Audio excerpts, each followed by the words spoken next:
The sun rises over eastern Arkansas like a god rekindling an old flame, the fire of daybreak licking at the edges of the great Mississippi River, setting it ablaze in purples, golds, and reds.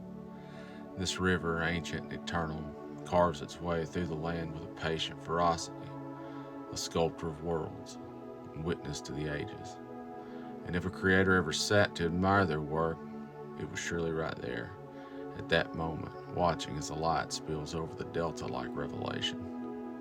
But I look forward to a morning more grand than that, a morning where we do not rise with dread coiling in our stomachs like a parasite, where the first breath of the day is not poisoned by the knowledge that we are governed by cowards and crooks, a morning where we no longer check the news like hostages awaiting our ransom note, where we do not brace ourselves for the fresh humiliation of being ruled by men with wax paper spines and bloated egos.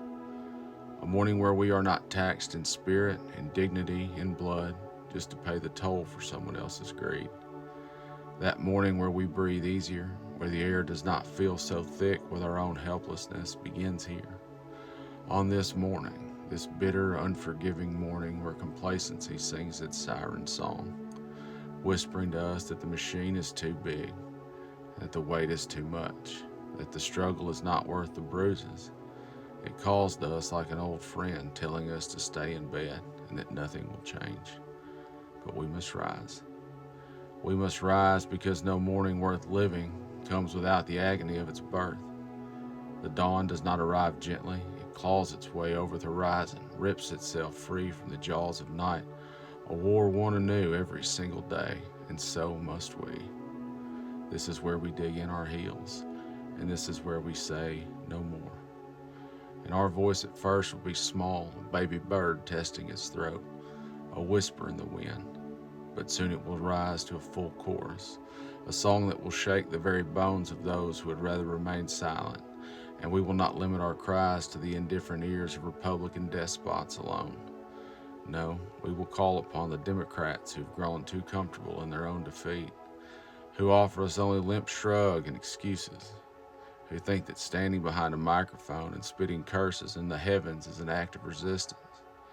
We will call upon the independents, the ones who have stood upon the sidelines as though watching a burning house from the comfort of their porch, wondering whether it is their problem. And we will tell them, enough. No more theater of outrage. No more performative resistance. No more speeches that serve as balm when we require action. The time for their theater is over, and the time for work has begun. So gather your team, unite your voice, and begin. Because this morning is harsh, and the road ahead is cruel. There is no easy fix, no shortcut through the wreckage. It will take hands bloodied in the dirt, backs bent against the weight of it. But I will crawl, hands bloodied in the dirt beside you. I will fight with you, I will scream with you, and I will push forward, one raw, defiant step at a time until we have broken through to the other side, until the last of the worst nights is behind us. So good morning, team. Let us begin the work. Defiance till death.